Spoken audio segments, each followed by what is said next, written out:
옆자리 친구들 안녕하세요. 옆자리 남자입니다. 오늘은 제가 본 시험에 대한 결과를 여러분들에게 공유해 드리려고 합니다. 결론부터 말씀드리면 한 문제 차이로 떨어졌습니다. 정확하게 총점에서 2.5점 한 문제가 모자라서 떨어졌고요. 이 영상은 저처럼 떨어지지 말라고, 여러분들은 떨어지지 마시라고 제가 이 영상을 찍으면서 떨어진 이유에 대해 분석한 내용을 공유해 드리려고 합니다. 첫 번째로 마킹 실수해서 떨어졌습니다. 정확히 마킹 실수. 제가 이제 답안지에 다 마킹을 하고 나중에 보니까 밀려서 마킹을 했고, 밀려서 마킹을 해서 그걸 수정 테이프로 지우는 과정에서 답안지에 한 줄이 비워져 있는 걸 발견해서, 근데 감독관님이 이제 눈앞에까지 오셔가지고 어쩔 수 없이 그냥 아무 번호를 찍었습니다. 근데 그 번호는 제가 풀었던 문제고, 결과적으로는 그 한 문제 때문에 떨어진 건데, 그거에 대해서 저는 생각을 많이 했어요. 오늘까지만 해도 그 한 문제만 아니었어도 붙었을 텐데 그 한 문제 때문에 떨어졌다. 그게 계속 아른아른 거리더라고요. 그게 이제 1교시 때 이제 세법 시간에 이제 일어난 일인데, 그 아른아른 거리는 게 2교시에도 영향을 미칩니다. 그거 문제 내가 맞춘 건데 이거 마킹을 못했네. 이거 어떡하냐. 그것 때문에 떨어지진 않겠지. 그런 생각이 계속 지배를 하니까 쉬는 시간에도 공부를 잘 못하고 시험 보는 도중에도 생각이 나더라고요.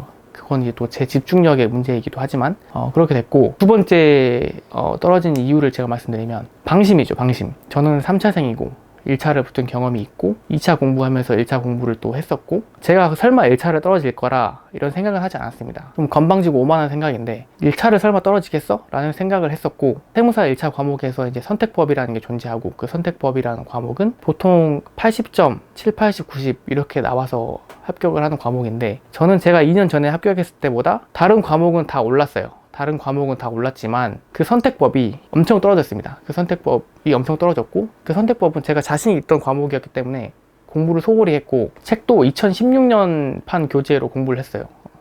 법 과목인데 업데이트를 안 한 거죠. 그냥 저는 실력이 있다고 믿었고, 제가 자신이 있다고 생각을 했기 때문에 공부할 때도 항상 뒷전으로 하고, 당연히 되겠지라는 생각으로 그렇게 공부를 했었습니다. 그러다 보니까 결국엔 실전에 가서도 그 선택법이 그때 당시 2년 전에 공부했던 때보다 12문제 정도가 더 틀렸어요. 12문제 정도 더 틀렸고, 그런 방심, 자만 이런 것들이 제 발목을 잡은 셈이 된 거죠. 저 여러분들한테 제 이야기를 하면서 여러분들에게 당부드리고 싶은 말씀은, 절대로 어느 한 분야에서 방심하지 말라는 겁니다. 분명히 자기가 잘하는 과목이 있고 자기가 강점이 있는 과목이 있으면 그 과목에 대해서는 그 과목이 점수가 잘 나온다 하더라도 절대로 방심을 끝까지 하시면 안 됩니다. 방심을 하면 저처럼 예상치 못한 점수를 받고 1년 그 이상을 더 공부해야 될 수 있습니다.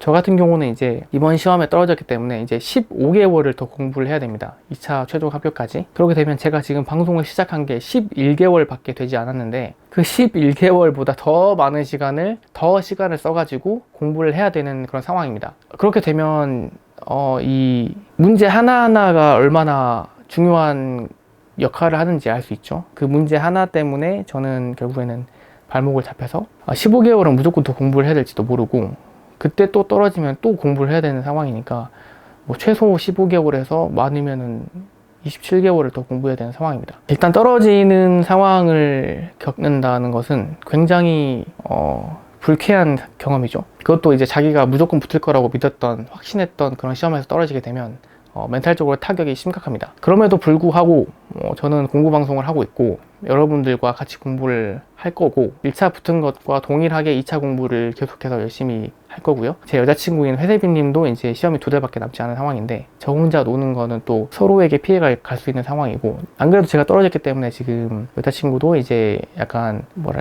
죄책감이나 아니면은 파이팅 기운이 좀 빠지는 그런 상황이기 때문에 제가 또 열심히 해야 되는 그런 상황입니다. 물론 부모님도 굉장히 야단을 치셨죠. 공부를 제대로 한 거 맞냐 라고 말씀을 하셨고, 저 자신도 이제 후회를 많이 하고 공부를 좀 더 방심하지 않고 잘했으면 어땠을까 라는 생각이 듭니다. 물론 제가 실력이 모자라서 떨어진 거지만 방심한 이유가 가장 크다고 생각합니다. 물론 다른 과목을 더 잘 맞았으면 될 수도 있었지만 제일 점수를 쉽게 얻을 수 있는 파트에서 점수를 쉽게 얻지 못하고 그게 발목을 잡게 되는 경우에는 조금 더 이제 타격이 있는 것 같아요. 그렇기 때문에 여러분들은 이제 저랑 같은 그런 실수를 하지 않길 바라는 마음에서 이렇게 영상을 찍어서 제가 말씀을 드리는 거고, 어찌됐든 여러분들과 같이 공부를 할 수 있다는 거에 대해서 저는 감사하게 생각하고 있고, 제가 만약에 공부 방송을 하지 않고 떨어져서 기댈 데 없고 혼자 슬퍼하는 것보다는 빨리 훌훌 털고 다음 공부를 하든 아니면 때려쳐서 이제 뭐 직장을 잡든 하는 결정을 하게 해준 게 저한테 공부 방송입니다. 뭐 혹자는 이렇게 말할 수 있어요. 뭐 네가 공부 방송 유튜브에 신경을 썼기 때문에 떨어진 거 아니냐, 뭐 여자친구랑 연애하느라 떨어진 거 아니냐, 이렇게 말할 수 있는데, 그것들은 사실 저한테 영향을 미친 게 별로 없습니다. 왜냐면 만약에 유튜브나 여자친구 같은 외부적인 요인이 저한테 영향이 있었다면 전체적인 점수가 하락이 있어야 되는데, 전체적인 점수의 하락이 있는 게 아니고 방심한 부분, 정확히 방심해서 공부를 안 한 부분, 그 부분에 있어서 그게 발목을 잡아서 나머지가 올랐음에도 그게 발목을 잡아서 떨어진 거기 때문에, 그거에 대해서는 저는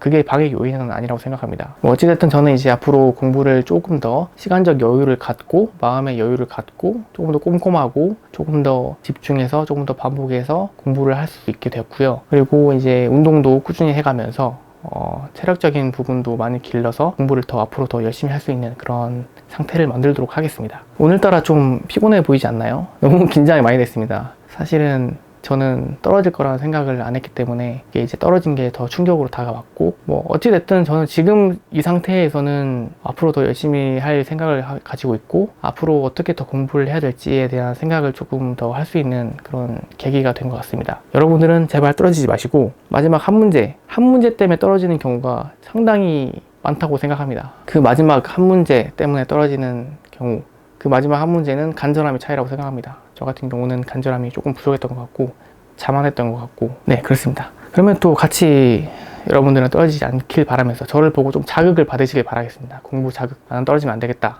나는 꼭 붙어야지 라는 생각을 가지면 좋겠고, 계속해서 10, 70, 80 파이팅 하겠습니다. 파이팅!